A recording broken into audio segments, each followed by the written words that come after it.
Welcome to Life Her Podcast, the podcast that guides you from the 9-to-5 grind to the freedom of your own path. Discover how to conquer life's challenges while pursuing your passions with unwavering faith. Because being an entrepreneur is not easy. So let's get to it. Hey everyone, welcome back to Life Her Podcast. I am your host, Yvette Lloyd. Today we have a special guest with us, Kimberly DeCa. And Kimberly is a powerhouse in the world of startups, of entrepreneurship, serving both lawyer and also CFO, which is like super amazing. She runs her own firm and where she starts up and growing companies and helping you navigate complexities and also sustainable growth in finance and legal compliance and everything else that comes with it. Kimberly is going to be the abundance of insights and also the stories of practical tips and everything about ensuring your growth and your purposeful and you're finding your why within avoiding getting burned out and basically in like the personalization of your entrepreneurship path. So today we have the amazing Kimberly with us. Hey, Kimberly. Hello, how are we doing today? I'm doing good. It's nice Awesome. seeing you. Thank you for being on my podcast show. I really appreciate you. Oh, you're welcome. I'm happy to be here and talk to you and hopefully share some fun stories that your listeners can connect with and learn something from. Yes, definitely. So before we get into your profession and everything that you do right now, I want to know, how did you become a lawyer? When did that all come about? Did you always know that you were going to be a lawyer, or was just something that snuck up on you and you like, okay, I'm just going with the flow? Now, it was pretty much, I knew from early on, probably middle school, that I wanted to be a Oh lawyer. wow. So like during high school, I did like mock trials and the mock United Nations type of, political things. Read all the John Grisham books, like when they came out. That was, popular back then because, I'll show my age. Um, and basically that I knew that's what I wanted to do. So I sped my way through undergrad because I knew I wanted to go to law school. Got into law school, so went straight from undergrad to law school, and the rest is history when it comes to being a lawyer. Wow, that is amazing. So, one of my questions to you is, how do you guide your clients into setting realistic achievements as far as their growth goals? Because I know you help people start up their businesses in a Yeah. beginning process. So a lot of it at the beginning is the formal business plan. We want to sit down. We want to know what it is that you are providing, what your idea is. Take that into figuring out what your marketing plan is and how you're going to, you know, position your product or your service on the market. But then we also look at, what are your personal goals, right? Is this a side hustle type of deal, or is this something that you're trying to do to replace your primary income? Are you trying to support yourself? You have family you need to support. I mean, if we're sending off kids to private school or college that we got to fund, that's expensive, right? So Right. we try to make sure that we are aligning those personal and professional goals, right? But also in a realistic way. And also, you know, looking at the numbers. I can tell you, I worked with a relatively large company that was doing about $100 million of annual Wow. revenue, and they wanted to go to 300 million over 1 year period. Wow. And I did the forecast, I did the budget, and saying, hey, this is where you are now, and this is where you want to get. This is what it's going to take. And you sit down with the sales team and you go, hey, can you actually produce $300 million worth of business? And they're like, yeah, no, we can't do that. Right. When you actually broke it down like on a month by month, week by week basis, Like, that's just unrealistic. But then we had to dial it back, right? We had to say, all right, that's not reasonable. What is a reasonable goal, right? So it's this like iterative process that you have to go through of here's a goal. Let's do the math, right? Let's lay it out. What's that going to look like? How many people do we need to hire? How many widgets do we need to manufacture and sell, right? What's the cost of all of that? And once we lay it out and go, hey, does this look like something we can actually do? And you go, yes, no, maybe, right? That's how, just that iterative process is how we come to those goals, that vision, and how we're going to go about growth over the next 1 year, 3 years, 10 years, even. Wow. So with a person saying that, well, someone that's coming to you and they say, hey, I want to start a business and I don't know where to start at. So I know you start off with a business plan and you start off with their goals, but how can you know that they are actually sure this is something they really want to do? Because sometimes people will go from a 9 to 5 and they say they want to start a business, but then that reality set in and you're going to work just as hard, as you do the 9 to 5. So how would you actually narrow down everything to basically see if that person is really ready for something so important and valuable? It's going to start with the mindset, right? Where are you mentally going into this? Because you say that you're going to work not as hard as you did in the 9 to 5. I'll say you're actually going to work a lot harder, right? Mhm. Not only that, the emotional burden, right? As you're worrying, where's my next paycheck coming from? Am I going to be able to put food on the table, pay my mortgage? Am I going to be able to pay my employees, right? As you start taking on that stress, especially as you get bigger and bigger, right? More money, more problems, right? We're Oh, going to yeah. be, right? That's a lot of stress on an entrepreneur, right? And to be honest, there are a lot of people that are not built for that, right? Mhm. So I try to have those tough conversations very early on because I don't want to see you wasting your time, your money, and perhaps even damaging your health if it's not going well, right? That's The true. stress can get to you. So yeah, those tough conversations, a lot of coaching, right? As much as I am a lawyer and a CFO, I'm also very much a business coach, right? And saying, hey, maybe this isn't for you, right? And I've had to do that with quite a few clients that, now we're looking at trying to dissolve a company and unwind everything that we're doing and let them go back to being a high performing individual in a company. Wow. So, I know you mentioned a lot about being an entrepreneur and avoiding from getting burned out. Why do you believe that entrepreneurship isn't for everyone? And what are the key indicators for someone that might not be ready for this path?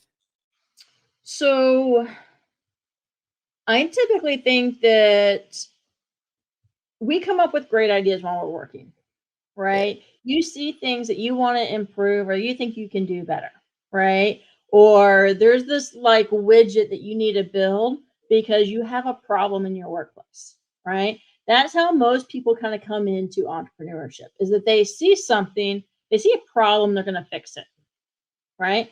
And those are actually going to be the best entrepreneurs, right? Mhm. You've got a mission, you've got something, hey, here's a problem, I've got a solution, right? You've got a built-in market and you know the subject matter of what you're trying to sell, right? You know those pain points because you were there in it. So a lot of times I don't think that you should do entrepreneurship right out of school, right? When you're a baby, at least in the working world, right? Right. Because you haven't seen the problems, right? You don't know what the solutions are. You don't know how to connect with the people that you're going to be selling to. and that's the big thing, right? Is, do you have a problem that you can solve? Right. That's really the key to any successful entrepreneur. That's true. That is true. So we have that they come in and they basically, you go through a mindset thing, and then you do the goals, then you do the business plan with them. What is like one of the next steps that you do so that people can actually grasp enough understanding on the important things that you do as a lawyer and a CFO for Right. business owners? So one of the early things that I want to do is the very basic legal structure, right? If you are going to be starting an LLC or a corporation, let's get that in place. It's much easier if we're doing that at the beginning, right? LLCs, corporations, they're not expensive to set up, right? We can do that pretty easy. But then you're setting up your bank accounts, you're getting your EIN, contracts that you're signing are all in that company name, so that later on, when you're making the big bucks, right, you're not trying to set all that up then, right? You're not trying to Right. change things over. Um, Depending on what type of business it is, I would also, like if you're making something, a widget of any sort, is to do some kind of patent search. Yeah. Make sure that somebody else hasn't beat you to the punch, right? That you're not going to end up with an infringement lawsuit, right? Because we don't want to go through all this process of creating a business, start making some money, and then you get the attention of some big wig from some big, Yeah. Fortune 500 company that's got this unlimited legal budget to come after you, right? Mhm. So we do want to do some kind of due diligence to make sure that we can actually do whatever it is that we want to do, right? Yeah. And And you then, yeah, we get started, and it's very lean at the very beginning, right? Yes. Yes. It's a lot that you do in the very beginning. And you know what's so crazy, Kim, is that I was on TikTok one day and this All girl. good ideas come from TikTok. Yes. So this girl, she had her name, I don't know, I want to say Sierra Mist, maybe was her Mhm. name. It was something like that. But I know she had the word mist in it.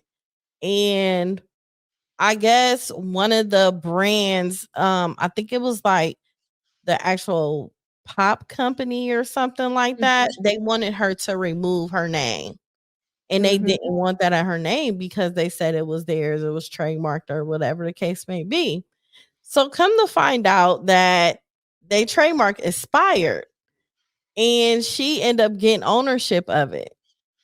And she went and got it trademarked and she took over the name and now they're offering her millions of dollars to actually get the name back. So I know who you're talking about. I did not know the latest update about the trademark expiring. I had not seen that part of it. But yes, I mean, even your name. There was a recent case um, where a business owner, a designer, I think she did wedding dresses, if I remember correctly. Mhm. But she sold her company, and with that, her company name was her name, right? So when she sold to, one of the big fashion houses, she Mhm. couldn't use her own name anymore, Oh my god. right? That's So terrible.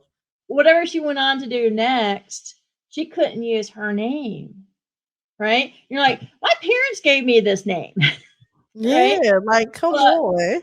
yeah, but it's something that you can, if you're not careful, you can Mhm. actually sign away your like legal name as the company name, the brand, right? Yeah. It's one reason I was so glad when they let law firms use what we call trade names. So back in the day, all of the law firms had to have the lawyers' names in it, right? So it was Mhm. like Smith and Associates or Yeah. Smith, Doe, and and Associates or whatever, right? You Right. had the lawyers' names. Now you can do things like my law firm is Springboard Legal. Nice. So I have taken my name out of the brand so that I can grow it into something that goes beyond me, right? I Mm. can bring on associates, I can bring on staff that, when you're calling up, you're not trying to be like, hey, I've got to talk to Kimberly. It's like, no, you can talk to somebody on my team. Yeah, that is true.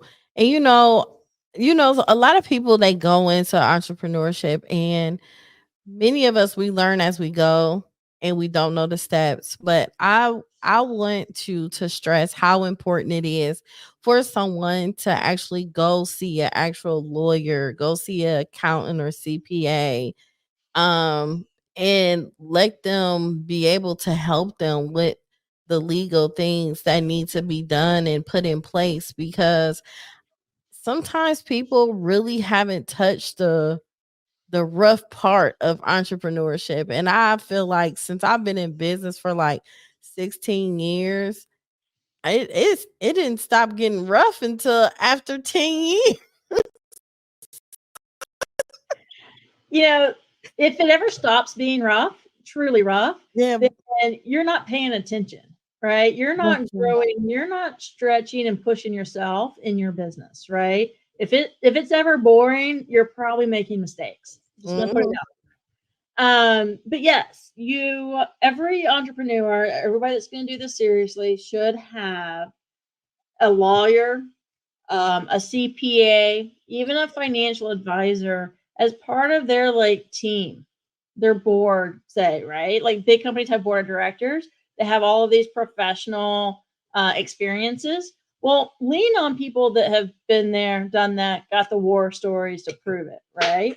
Mhm. Um, and I know a lot of people are going to be very scared at the beginning to go and get the professionals, right? They're going to be like, Yeah. I can't afford that.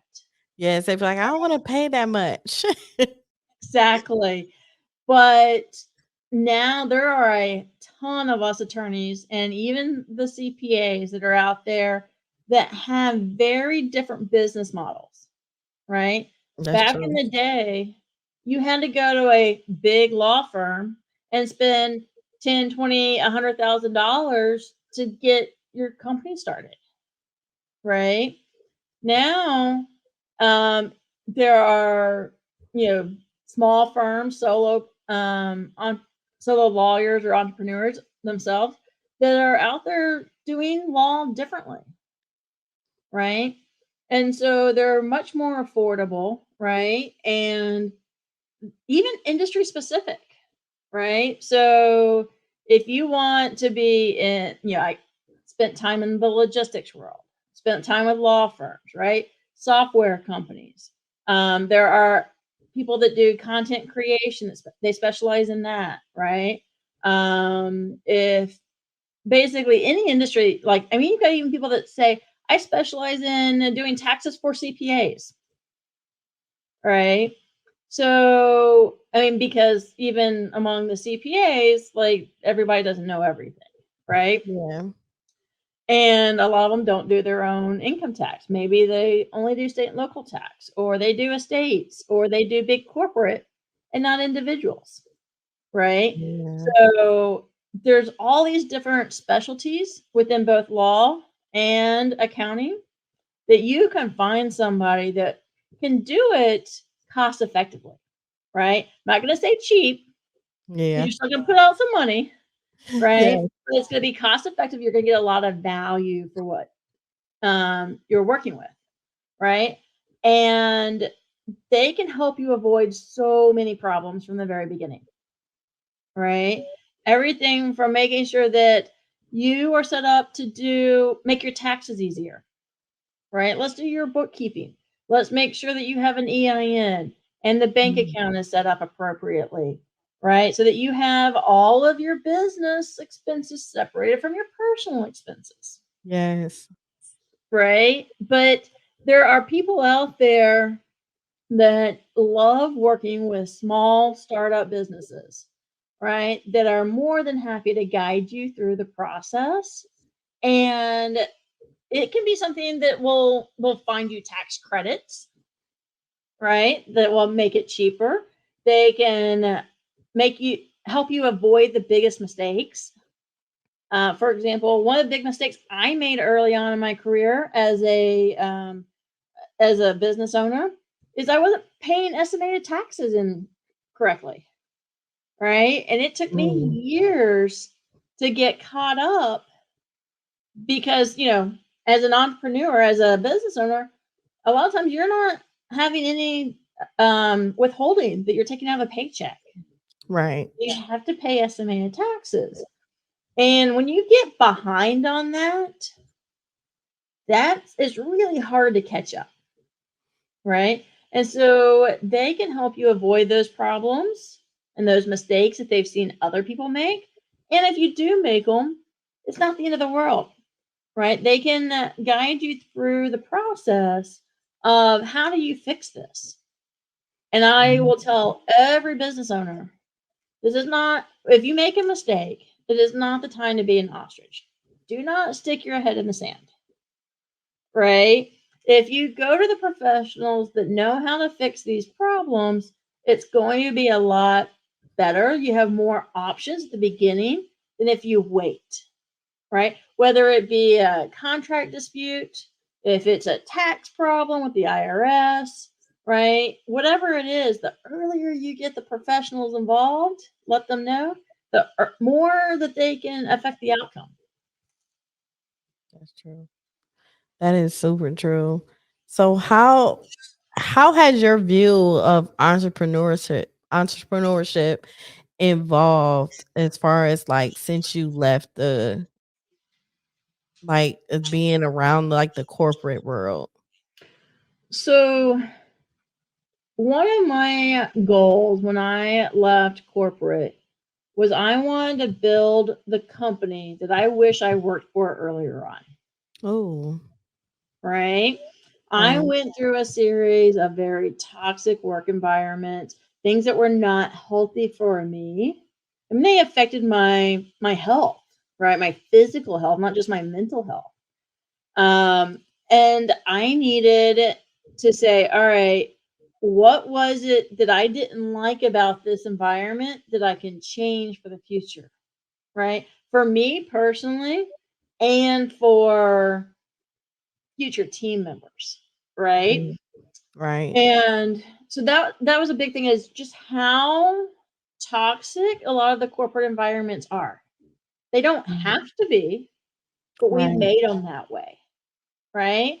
And we can do business differently, right? We can do it where we are supportive of each other. We have time off, right? I mean, working in law and finance, I need to give my brain a rest, right? I have to take time off. We like to say, oh, you're just sitting behind a desk all day, right? And I work from home most of the time. Like, I don't even have a commute. Why are you so tired? Well, this takes a lot of mental energy, Yeah, right? it And does. when you're using your brain just as much as when you're using your body in physical labor, you've got to give your body a break, right?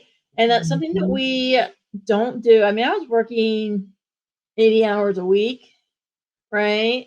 And I will admit I have like a traumatic response when I hear the teams like call sound, right? Because we use Teams in that company, and it was 24/7. I was getting messages, and it left me in a really bad spot. So that's a big part of what I'm doing and why I'm doing it. Wow. So, what are the key factors that made you realize that entrepreneurship was the right path for you? When you're sitting in the corporate environment and you're going, hey, I need to fix this, right? This is wrong. Either like it's not fitting with my morals, my ethics. It's not legally, you're not doing it right. Or there's just a better way to do all of this, right? When you're sitting Mhm. there and you're like, I can't do this anymore, not one more day can I sit here and take this. And really, it was abuse, right? That I was suffering. Even Right. though I was a high level C suite individual, I was still being abused by the corporate environment. Mm. And, it's like, all right, I don't have to do this. I don't have to do it this way. I can do it my way and be successful. Mm. Right? That was when you're sitting there and you're having this conversation with yourself, your family, your friends, even some of your coworkers, and you're going, this isn't right. I need to get out of here. And then you get out and you look around and you go, everybody else is doing it the same way as they Mm. were. Yeah. Right. And you're like, you couldn't find the size company that could pay me what I wanted to make. Right. That had the same philosophy. Right. Mm. So I had to take a step back and reevaluate everything that was going on and say, all right, what do I like working on? What kind of projects? What kind of people do I like working with? How do I work with more of those people? Right. And so I came up with a business model that worked for me. Mm. That is great.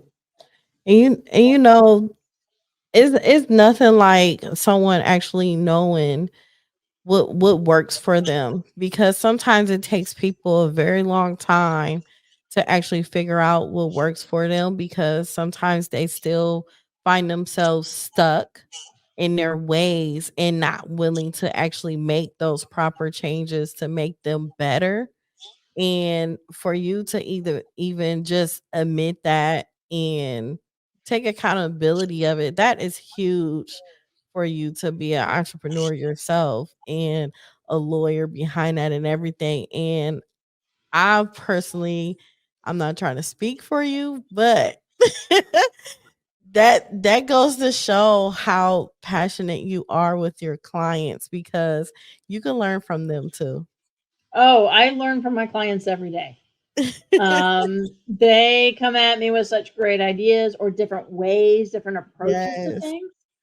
Because the way that I work with my clients, you'll typically think of, okay, as a lawyer, you're outside counsel, we just come to them on one-offs, but that's not the Mhm. way I work with my clients. So as a fractional general counsel, I'm very much like would be a full-time general counsel that works in-house with you, right? That's going to all of your team meetings and with all of your executive team and really into the strategy. And anybody in the company has a problem, you can pick up the phone and call the legal team, right? Yeah. But I Yes. do that with small companies that don't need me full time because hopefully small companies don't have that many legal problems, Right. right? Um, as you grow and you start getting into the commercial contracts and you're selling things, yes, your needs increase, but the high level strategy, I work that way with my clients, Mm. right? So as a fractional general counsel, I still have those very close relationships with the executive team in your key senior, like your VPs and things like that. Yeah. And so, you know, I get that relationship with them, but that means I'm talking to everybody in every department, right? I'm talking to your HR person, talking to your marketing person, talking to your IT person. And whether they're contractors, vendors, or in-house, it doesn't matter, because small companies, a lot of times you're still outsourcing a lot of these things. But I Right. learn from all of them, right? Yeah. And that's actually one of the kind of secret weapons when you hire a fractional executive, right? Mm. Whether it be CFO or general counsel, which I do, but also marketing, fractional marketing, or IT, technology, HR, whatever, all the different fractional executives, is that we work with several different companies at one time. So Mm. we bring in the lessons that we learn, not just from our entire career behind us, but what's working right now, Right. right? So think back to the early days of COVID, right? It is the best example I have of no one knew what the solution was. It was unprecedented from a business perspective of what do we Yeah. do next? How do we keep the doors open and keep money coming in while everything around us is changing? Yeah. Now, especially as a small business, right? It was really hard because you may not have some of the networks that you can lean on to go talk to other people. Like, how are you solving this? But those that had a fractional general counsel or a fractional CFO, basically it's like, hey, if especially ones that were industry specific, right? Is hey, how are other companies handling the same issue? Right? How are other restaurants staying open? How are other law firms still getting clients when you can't go and shake people's hands anymore? Right? How are content creators that are doing travel blogs? How are they keeping content going when you can't travel? It's true. Right? But Yeah. there's still travel blogs out there, right? They Yeah. survived all of that, but they had to pivot during that time. And a lot of pop-up communities happened, but in those early days, you didn't know how, right? You didn't know who to turn to. Everybody was still competing against each other. There wasn't a community of people that were helping each other, right? But the companies that had fractional executives had the secret weapon of, hey, what's somebody else doing that just solved the same problem, right? And that's still happening today. COVID is a really good example. It affected everybody in some way, Yeah. right? Yeah. But there's still things going on that maybe don't affect everybody, but are very like industry specific. The logistics industry has had a very hard time the past couple of years. Google algorithm updates have hit all the content creators hard, right? And who knows what's going on with the tax code that's hitting CPAs, right? Like Yes. they're over here burning out because tax code's changing every 30 seconds. Yes, it is. It's changing a lot. So, so what are the most common legal pitfalls for startups, and how can they be proactive in avoiding them? So let's see the biggest legal pitfalls for a startup. One is get it in writing, right? Contracts are your friend. If you have partners, get it in writing, right? Do a partnership agreement. Yes, no matter if it's your friend, your your mom, your dad, cousin, get Yeah. one. Get it in writing. Make sure you go, all right, worst case scenario, this doesn't work out, right? How do we close this up? Do I have a personal guarantee? Am I going to pay you back if you are investing in my company?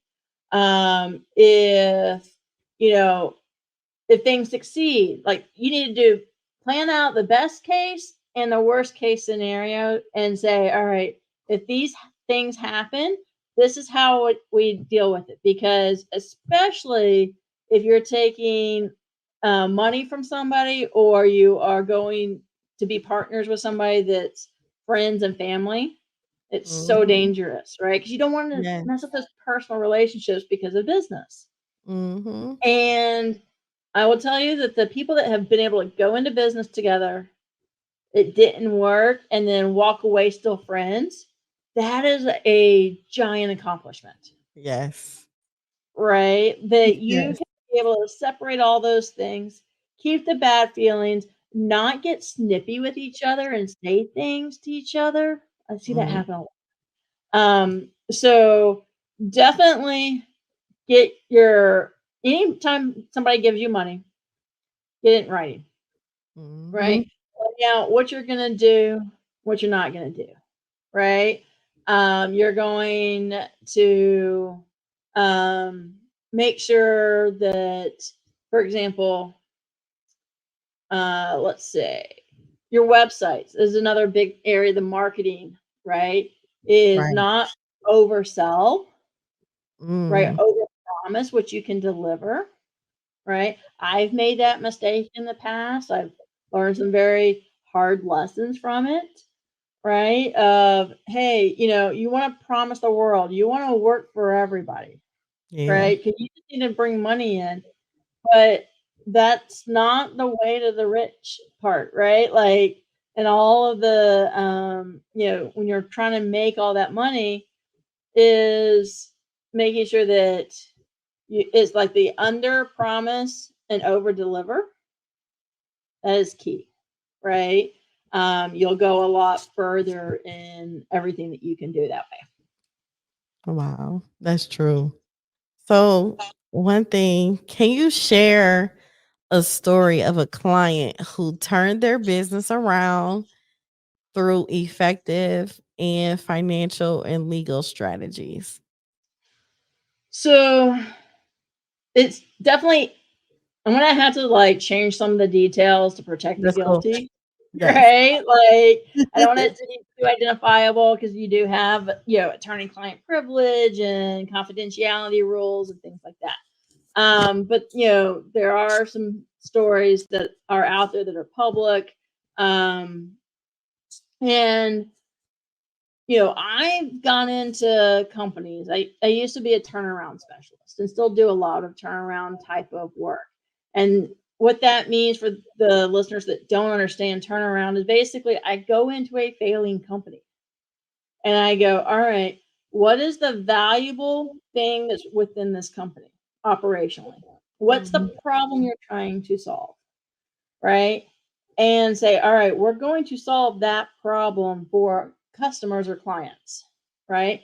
And now that we're doing that, like, let's get rid of all the fluff, right?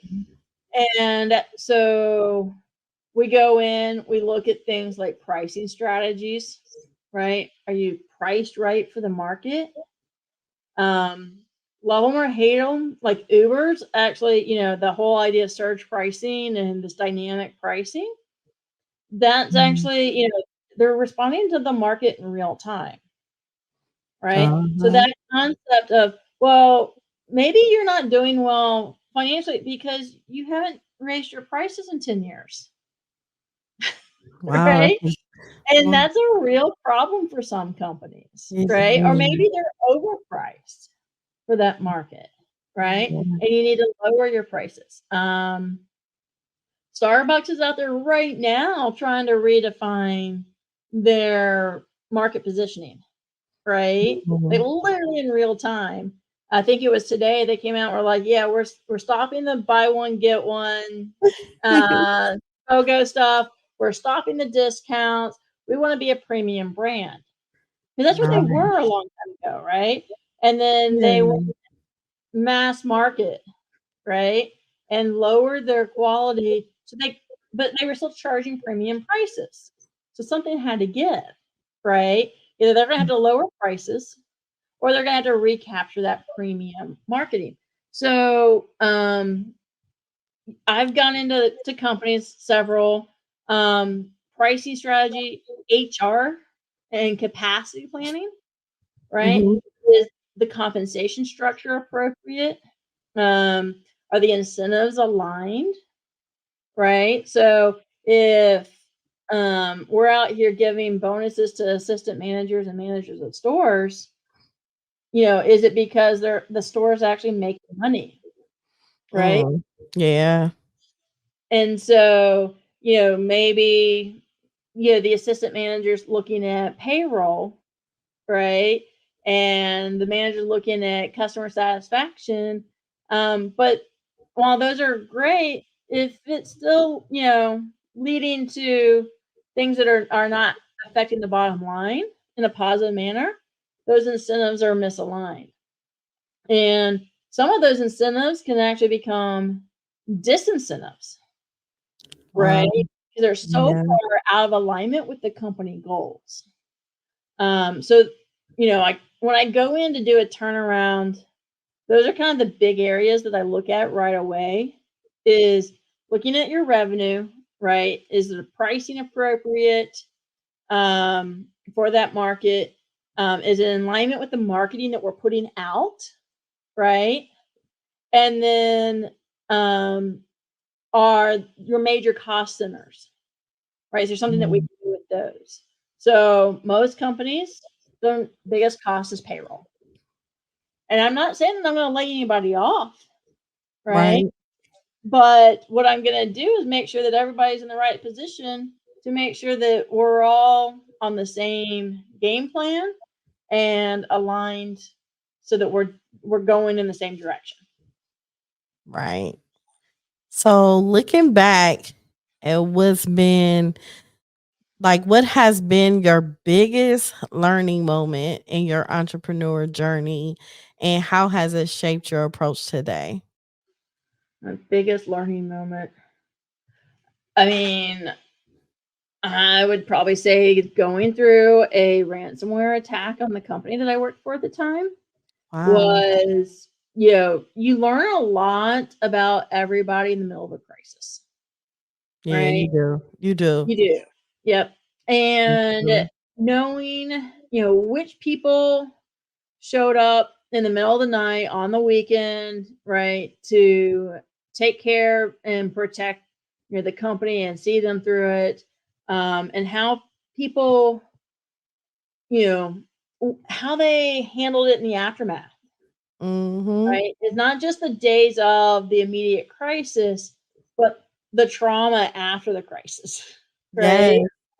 And you have to go through that recovery, and are you taking care of your people, right? That's true. And it's not just, hey, we're going to pay you some overtime, right? No. Hey, go take an afternoon off to recover, go take some personal time, to make up for the vacation that you missed. And, really care for the team. And I think going through that crisis, that's probably the biggest crisis, that like the immediate acute type of crisis that I've had to deal with. I mean, that could have put a sizable company out of business immediately, right? And that has changed a lot of my perspective on a lot of things, personally and professionally, is disaster recovery, disaster preparedness, having those plans in place. Because part of the reason that that company survived is that we had a plan in place. Right? And that all of the team members knew that if this happened, these are the steps you take immediately. Yes. And, the CEO came back later and said, I would not have made the call that early to take some of those steps. I would have waited to see what happened. And that would have been valuable time that we lost in the process and caused more damage. Right? Yeah, it would have. So having those plans for worst case scenarios in place, and we're seeing it right now. I mean, look at the hurricanes, right? I mean, those are some of the most worst case scenarios, right? Yeah, fortunately, yeah. And seeing how everybody handled it leading up to it and now after it, there's a lot that we can learn from that, right? Like, take the example of the North Carolina school that called every student to make sure they were okay. I'm sure you've heard about that story, right? Yes. And how much of it, like, you now love that, like, principal, assistant principal, whoever did that, right? Like, hey, you cared about your students, right? Now, compare that to that plastics company that was like, you can't leave in the middle of the flood. Right? Like, they had two totally different ideas on how you respond to an emergency. And now let's take this into like the business context. Because I know, the principal, that's the school, it's a little bit different. But all the bad publicity that plastics company got, and maybe even some lawsuits because people died, right? Versus a company that proactively reaches out, even if they have to go physically to their houses to make sure that they're okay, like caring Mhm. about your employees, right? So Right. that's a lesson that I've learned, the cybersecurity one, but also I live in Atlanta. I'm in the Southeast. We have hurricanes, we have tornadoes, we have floods, we have all of the fun natural disasters because I think we also get occasionally a wildfire through here. Um, so, making sure that you're kind of prepared for things that are going to happen. Yes. Yes, it is. Definitely. So, what advice do you have for anyone that's getting ready to start up a business, and just as far as them just not giving up on the process and actually n feeling comfortable enough to pay for the proper services to protect their business in the long run? So, entrepreneurship is hard. Yes. Point blank, the end. It is hard, right? We like to think of it as very easy. It's a smooth line to success. You start one day, and 5 years from now, you're going to be making $1 million a year of profit, right? But that's Yeah. not the way it goes. There's that messy middle, and it's a slog to get through it, Yes, it right? is. And you're going to learn a lot of lessons. So one is learn the lessons while you're early in the process, right? Mhm. So that's when they're least expensive, right? Is Yes. if you solve the problems early, but also know as you grow, you're going to get to the same problems again, Oh god, yes. right? And the best way for me to explain this is okay, your customer acquisition strategy, right? When you're Right. first starting off, you need one customer, right? Then you try to get your second customer, right? And you get through your process, and I say that loosely because really that process is very manual, right? Whatever that customer wants and needs, you create it, right? Mhm. But as you start scaling, you're going to have to actually put in a process. But that process, when you're trying to go from, like, say, 2 or 3 clients or customers to 10 or to 100, looks much different than the process when you got 100 customers and you're going to 1,000, Yes. right? And Yes. so you're going to break your processes every so often. Uh-huh. And so many entrepreneurs are like, I just fixed this. Like I fixed it and I moved on to the next problem. And I fixed that problem and I moved on to the next one. And I fixed that problem and I moved on to the next one. Oh man, this thing over here is broken again. Mhm. Right? We're back to square one. It's like, no, Yeah. we're not at square one, right? Because now you've got 100 customers and it works. Your process worked at 75 customers, doesn't work at 100, doesn't work at 1,000. We got to Yeah. redo the processes, All the right? time. Yes. All the time. So understanding that growth process is very messy. It's also very risky, Mhm. right? Because during growth, a lot of times putting out expenses before you get the revenue, right? You're hiring people, you've got technology, you've got marketing, trying to get those customers. The revenue comes later, right? And it's to Right. watch how that process works to make sure that you're not getting too far ahead of yourself, That's right? true. And because you don't need to build a process that works for 1,000 customers when you've got 2 customers, right? Yeah, that's Because true. that process of 1,000 is much different and much more expensive than it is when you're in single Yeah. digits, That right? overhead. Overhead, yep. And so focus on what works for your stage of growth, right? And a lot of times it's let's build it for the with the future in mind so it's scalable, but know that we're starting at the very base right now, Mhm. right? And so that idea of we're going probably about every 30% of growth, your systems are going to break, Yeah. right? And so knowing that you're going to have to be redoing those systems and keeping an eye on the financial, like your margin, your profit, right? How much you're making, and that you're not getting too far ahead of yourself, not running in the red every month or every Yeah. year, things like that. Yes, and that is so true. And I'm gonna like penny back on a lot of things that you said. Starting up a business, collateral was very important for you to have. And also, when you see your business growing and you see the money coming, it doesn't mean you spend the money. You don't spend the money Bingo. on your personal expenses. You spend the money by continuing to build the business and make the business better, because you never know your slow season. You never know when emergencies come up. You never know if legal things will pop up. Someone may not like your services that you provided, or someone may vandalize your property or anything that comes with it.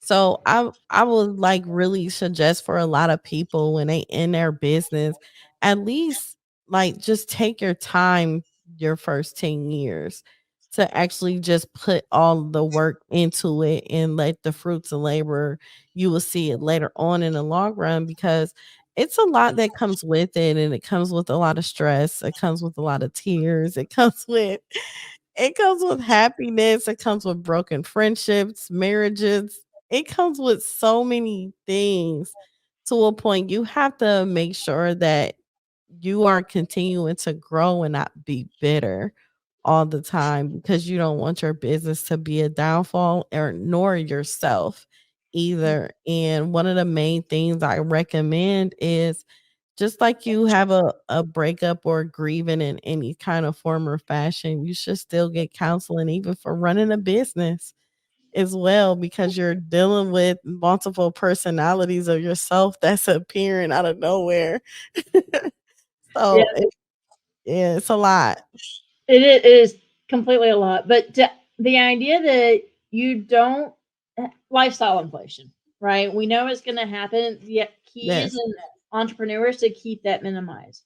If you want to take a giant company and look at how they did it, I mean, Amazon, right? Remember how they didn't give out dividends and cash or stock buybacks or anything Right. for forever, right?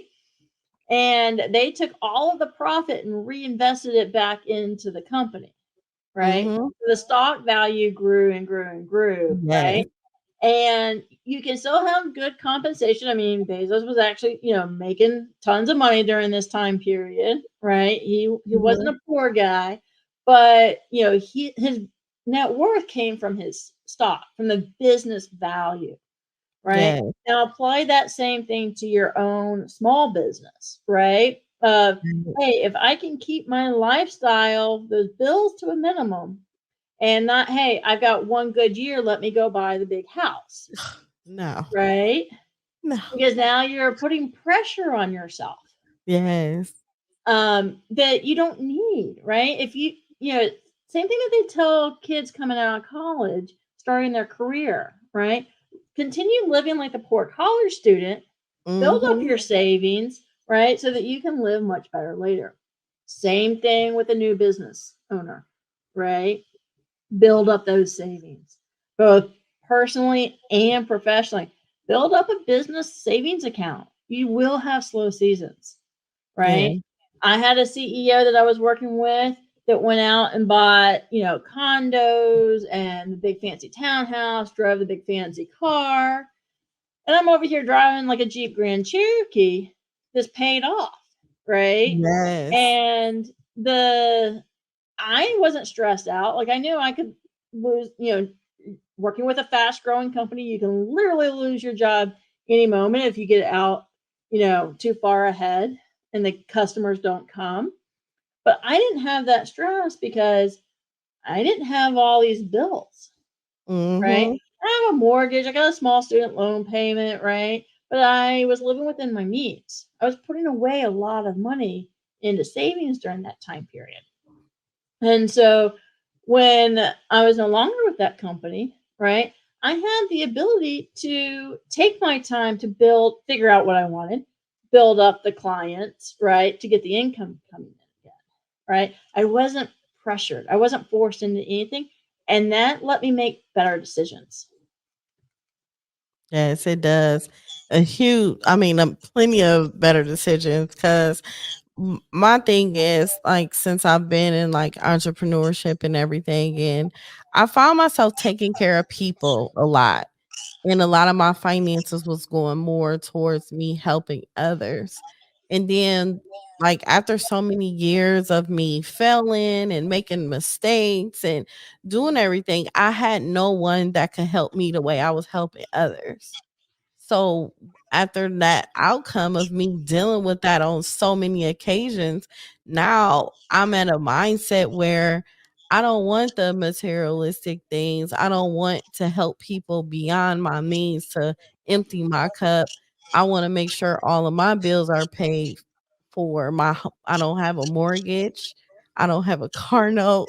Those things will give you comfortable living, and then later in the long run, you could think about your retirement of different things you can do, because your retirement goes differently when you are entrepreneur and when you're running your own business. You don't you have to manage your money differently and think of different things like IRAs or IULs or different things like that for you to be able to retire and live comfortably in the Mhm. long run. I think people with more focus on the now and wanting so much when you need to think about the end result of you building a legacy and not having so much on your plate as when you become an elder. Yep. One of the things that you said, it triggered something that I don't think a lot of new entrepreneurs, new business owners actually understand. And that this life can be, part of my language, but this can be fucking lonely, Yes. right? Yes. People around you won't understand what you're doing. They may even, say that, doubt you and say you can't do it. Some of them may even like actually work against you and Yes. making you success, right? Yes. And if you, the most successful entrepreneurs that I've been around, no matter what industry, are the ones that actually go out and find people that are working in very similar not jobs, but similar companies, building similar companies. They don't have to be competitors. Some of them are. You can be Right. very friendly with your competitors. There's enough work out there for all of us, right? But the ones that are around other business owners that are doing big things, Yes. right? When you're around those people that you will leave people behind, right? As you go through this entrepreneurial journey. And whether it's family or friends, right? And some that maybe start off as your in the same cohort, right? That are on your level. As you grow and scale, you're going to grow and scale at different paces, right? Right. And so that the people that you start with, 3 years from now may not be keeping up with you, and you get to leave them behind, or they're going to leave you behind, Yes. right? Now you may catch up with them along the way again, right? Or vice versa. They'll catch up with you, you'll catch up with them. But, you know, it's easy to be jealous of each other, right? Yeah. But to be in the community of other business owners that understand your struggles, that can support you, celebrate your wins, right? Mhm. That's actually a very hard thing to find. But when you do, like, savor it. Take Yeah. advantage of that, right? So that, because it's a lot of it's the mental game, Yeah. right? And making sure that, you are who you surround yourself with. That's So you true. want to surround yourself with other business owners. That's so true. You you're right on the money, Kim. You're right on the money. So, for our listeners, can you give them your contact information just in case they want to reach out to you and you could give them some legal advice or even provide them the services? Yep. So you can find me at springboardlegal.com.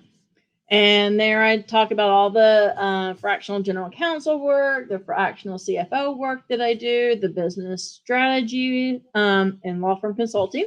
All of that's covered at springboardlegal.com. But you can also find me on LinkedIn. You can find me on Twitter, Threads. I don't know, where else am I? Right. I got a Facebook page, although it's not as active as it should be. And so it's either going to be under D Carrera or KD Carrera. Like I think LinkedIn is KD Carrera, Twitter I'm D Carrera. Basically, my mom was a CPA. She had her own business, so if she got to the social media before I did, she got the D Carrera. If I got there first, I got the D Carrera. Okay. Yeah, but you can find me on all of the major social. Contact me through the website, springboardlegal.com. Okay, cool. Well, thank you so much, Kimberly. I really enjoy all the informative information that you have given me and my audience. So I got to leave you guys all with one thing before I leave. Oh, what's that? That is that this year, there is a new requirement for businesses to file a report called the Beneficial Ownership Information Report. And it goes to FinCEN, which is the Financial Crimes Enforcement Network. And basically, you have to disclose who the owners and officers of your company are, and who like owns, like if you have partners and you got trust and all this other fun stuff. You have to disclose all of that.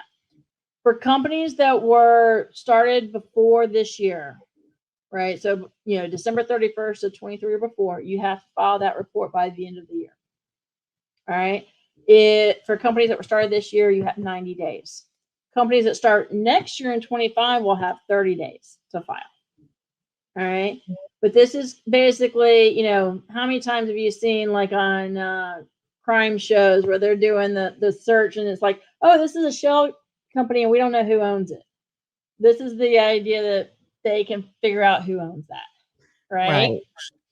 And so I just want to make sure that everybody knows that they have to file this report by the end of the year. And if they don't, there could be some very hefty penalties and fines for not complying with it. But the word hasn't actually gotten out there to everybody. So trying to help spread the word. If you need help with the filing, contact me. We can get it done for a small fee. But, I don't want to scare everybody, but those fines are very, very hefty. Yes, they are. I think it's like $5.50 a day. Yeah, they rack up, and it can be even more than that. So yeah, it's not a difficult form to fill out once you get started. It's pretty self-explanatory unless you have a complicated business structure, right? If you just have your LLC, single member, or two members, not a problem. But if you've got companies that are, nested in subsidiaries and all this other fun stuff, it may be a little bit more complicated to unravel all of that into the form. Yes, that is very knowledgeable. Thank you so much. And ironically, it's so crazy because my bank did it for me. Yep. And I was excited about that. I was like, okay, great. Yeah. If they've got the information, they may offer it. Some CPAs, some are offering it. Some lawyers are offering it. Yeah. It's one of those things that, having to find the right person that can help you. I think a week or two ago, we got emails from the Georgia Secretary of State reminding us, hey, you got till the end of the year to do this, but they can't provide legal advice. So they're just informing you of this, all sorts of fun things like that. So just get it taken care of. Yes. Thank you so much. You're welcome. Thank you. And thank you everyone for tuning in to Life Heard Podcast, where you can learn so much about businesses, entrepreneurship all around across the board, going from a 9 to 5, working for corporate. You can hear any and everything possible of the transparency that a lot of my guests share with us. So please join us and watch Life Heard Podcast on all social media platforms and also all audio platforms. Thank you and have a good night. Welcome to Life Heard Podcast, the podcast that guides you from the 9 to 5 grind to the freedom of your own path. Discover how to conquer life's challenges while pursuing your passions with unwavering faith. Because being an entrepreneur is not easy. So let's get to it.